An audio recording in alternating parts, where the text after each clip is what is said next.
नमस्कार, मैं रविंद्र कुमार मीना, सहायक आचार्य भूगोल।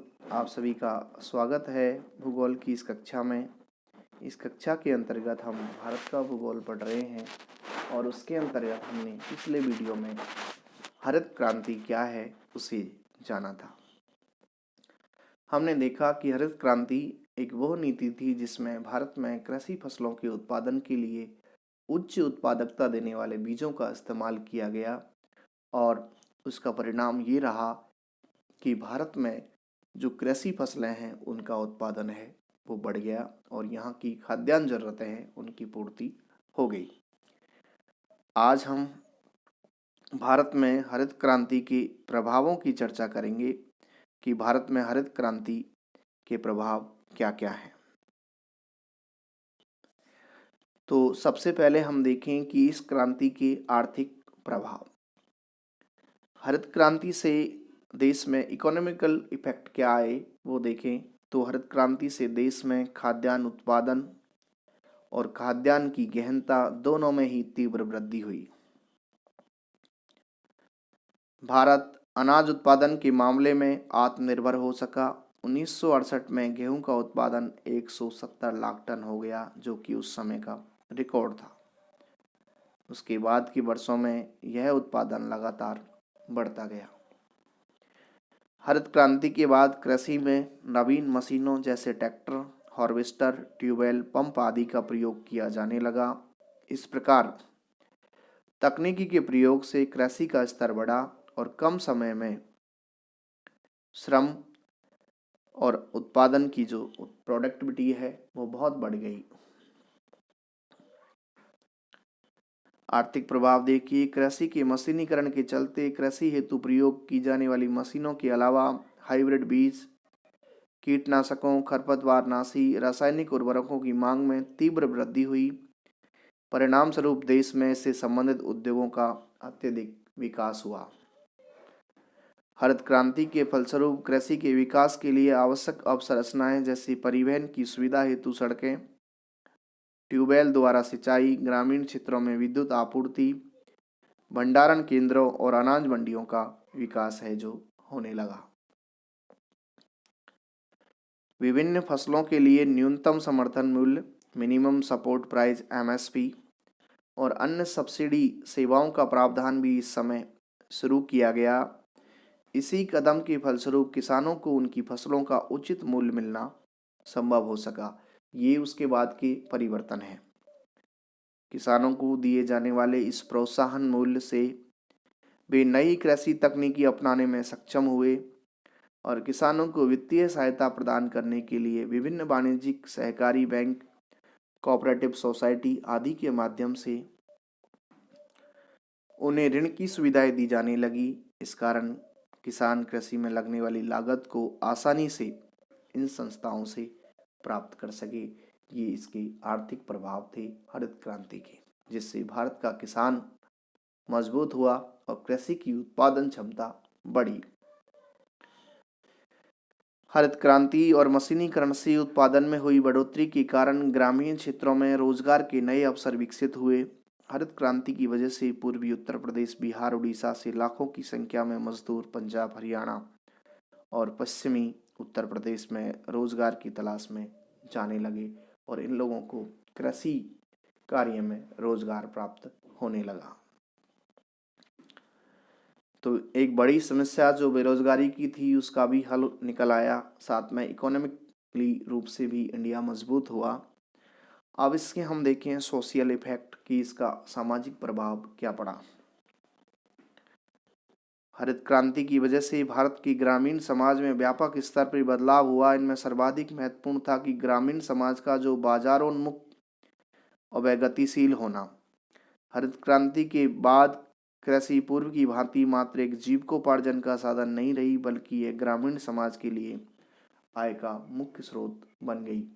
एक समय था जब भारत का किसान खेती केवल जीविकोपार्जन के लिए कर रहा था, लेकिन जैसे ही यह रेवोल्यूशन हुई, क्रांति हुई भारत में, तो उस में प्रोडक्टिविटी बढ़ी और अब भारत का किसान बाजार उन्मुख हुआ। उसके पास इतनी फसलें पैदा होने लगी कि वो बाजार जाके उन्हें बेच सकता था। इससे वो सोशल और इकोनॉमिक रूप से मजबूत हुआ। किसानों की आय बढ़ने से उनके सामाजिक शैक्षिक स्तर का विकास हुआ।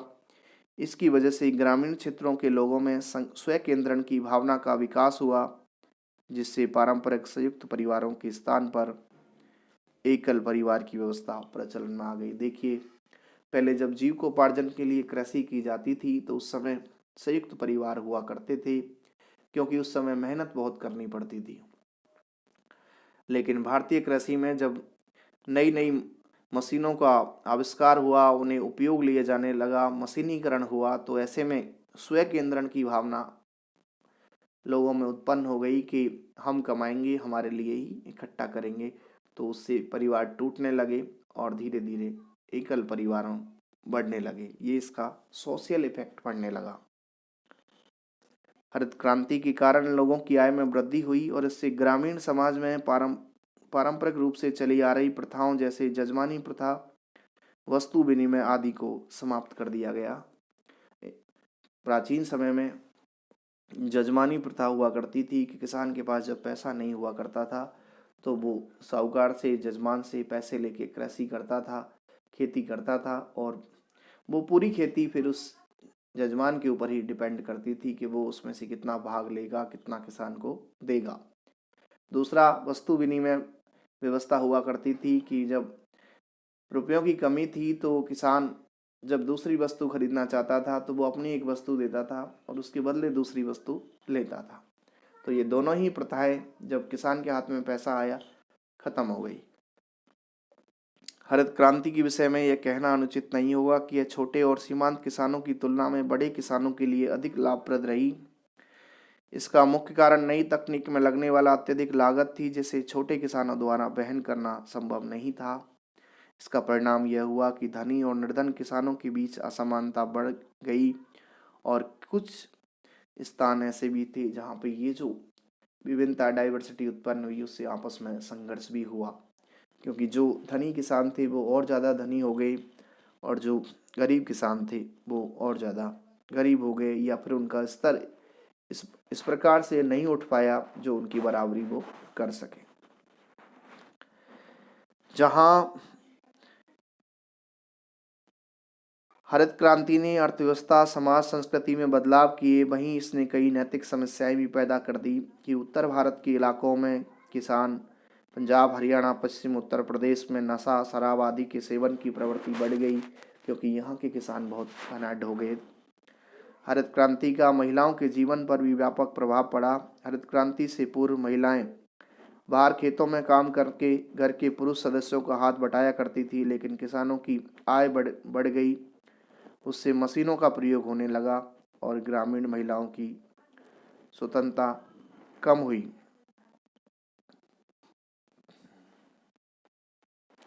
इसके राजनीतिक इफेक्ट देखिए तो भारतीय राजनीति के क्षेत्र में हरित क्रांति ने दूरगामी परिणाम डाले। किसानों के नए वर्ग ने स्थानीय स्तर की राजनीति में भाग लेना प्रारंभ कर दिया। पूर्व में राजनीति जहां समाज की उच्च जातियों और धनी वर्ग द्वारा नियंत्रित होती थी, उसमें अब समाज के छोटे तबके के लोगों की भागीदारी बढ़ गई। हरित क्रांति ने स्वतंत्रता के बाद जमींदारी उन्मूलन, भूमि सुधार जैसे कदमों के चलते भारत में समतामूलक समाज के निर्माण को गति प्रदान की। इससे छोटे और मध्यम स्तर के किसानों की सामाजिक आर्थिक स्थिति में सुधार हुआ और इससे उनमें शिक्षा और राजनीतिक चेतना का विकास हुआ। किसान, उनसे संबंधित मुद्दों को केवल स्थानीय स्तर पर ही नहीं बल्कि राष्ट्रीय स्तर पर भी महत्व दिया जाने लगा। इससे किसानों से संबंधित अनेक संगठनों का निर्माण हुआ और पूरे देश में उनकी भूमिका एक दबाव समूह की भांति निर्मित हुई। किसान और उनसे संबंधित मुद्दे देश की मुख्य राजनीतिक दलों के लिए वोट बैंक बने और विभिन्न दलों ने किसानों के मुद्दों की वकालत करना प्रारंभ कर दिया। ये इसके राजनीतिक इफेक्ट थे।